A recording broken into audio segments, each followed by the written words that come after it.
নমস্কার। আজকে ব্যতিপাত যোগ নিয়ে আলোচনা করব। ব্যতিপাত যোগ কিভাবে সৃষ্টি হচ্ছে এবং কি তার এফেক্ট করছে আপনার রাশির উপরে, চলুন তো একটু আলোচনা করি। প্রথমে বলি, ব্যতিপাত যোগ হচ্ছে একটু নেগেটিভ যোগ। কথাটা শুনেই বুঝতে পারছেন যারা অ্যাস্ট্রোনমির ঘাটাঘাটি করেন। মানে ব্যতিপাত যোগ কিভাবে গঠিত হয় সেটা একটু আগে আলোচনা করিনি। যখন সূর্য এবং চন্দ্র এটি নির্দিষ্ট অবস্থানে একে অপরের 360 ডিগ্রি দূরে অবস্থান করে। সূর্য চন্দ্র নির্দিষ্ট অবস্থানে একে অপরের 360 ডিগ্রি দূরে অবস্থান করে। কবে হচ্ছে এই ব্যতিপাত যোগ? 25শে এপ্রিল।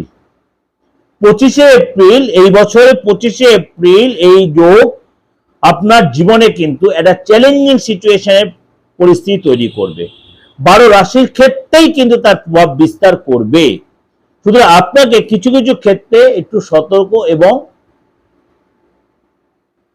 সাবধানতা অবলম্বন করতে হবে। কারণ এই ব্যতিপাত যোগ সূর্যচন্দ্রের 360 ডিগ্রি অবস্থানের জন্য তৈরি হচ্ছে। 12 রাশির ক্ষেত্রেই তার প্রভাব বিস্তার করবে। কবে হচ্ছে সেটা? 25শে এপ্রিল হচ্ছে, 2026-এর 25শে এপ্রিল। প্রথমে বলি আপনাকে বৃষ রাশির এই সময় কিন্তু এই ব্যতিপাত যোগের কারণে আপনার কিন্তু কিছু কিছু বিষয়ে অবশ্যই সতর্ক থাকতে হবে। আপনি কোনো ডিসিশন তাড়াহুড়া করে নেবেন না। হঠকারী কোনো সিদ্ধান্ত না নেওয়াটাই বেটার হবে, লোকসান হয়ে যেতে পারে। ইনভেস্টের ব্যাপারে অবশ্যই সতর্ক থাকবেন, কারণ অ্যাডভাইস নিয়ে যে ইনভেস্ট করেন তাহলে ভালো হবে। পরিবারের বা ফ্যামিলি কোনো সদস্যের হেলথ নিয়ে একটু ডিস্টার্ব হতে পারে। বিষয় উদ্বিগ্নতার মধ্যে কাটাবেন, অর্থ খরচ হয়ে যাবে, সেভিংস কম হবে, মানসিক চাপ বাড়বে। কাজের জায়গায় আপনি অনেকটাই আনইজি ফিল করবেন। বস এবং কলিগ আপনার বিরুদ্ধাচরণ করতে পারে। এবং এই সময় কিন্তু আপনাকে ধৈর্য অবশ্যই রাখতে হবে, ভুলেও চাকরি ছাড়বেন না এবং কথাবার্তার মধ্যে কন্ট্রোল রাখতে হবে, সংযত থাকতে হবে, অপ্রয়োজনীয় খরচ আপনাকে অ্যাভয়েড করতে হবে। যেটা ওভারঅল একটা প্রেজেন্টেশন দিলাম, অবশ্যই আপনাদের ভালো লাগবে। অবশ্যই এই যে জায়গাটা, তার নেগেটিভ দিয়ে ভালো লাগবে সেটা আমি বলি না। ভালো জিনিসটা যখন আছে তখন নেগেটিভটা কেটে যাবে, কিন্তু আপনার সতর্ক থাকতে অসুবিধা কোথায়? আপনাদের কোনো পয়সা লাগবে না সতর্ক থাকতে। আমার প্রোগ্রামটা এই জন্যই লোকে দেখে যে আমি লোককে আগে থেকে ওয়ার্ন করে দিই, যাতে আপনার এই বিপদটা আপনার জীবনে না আসে। আমি কখনোই এক্সপেক্ট করি আপনার জীবনে কোনো বিপদ আসুক।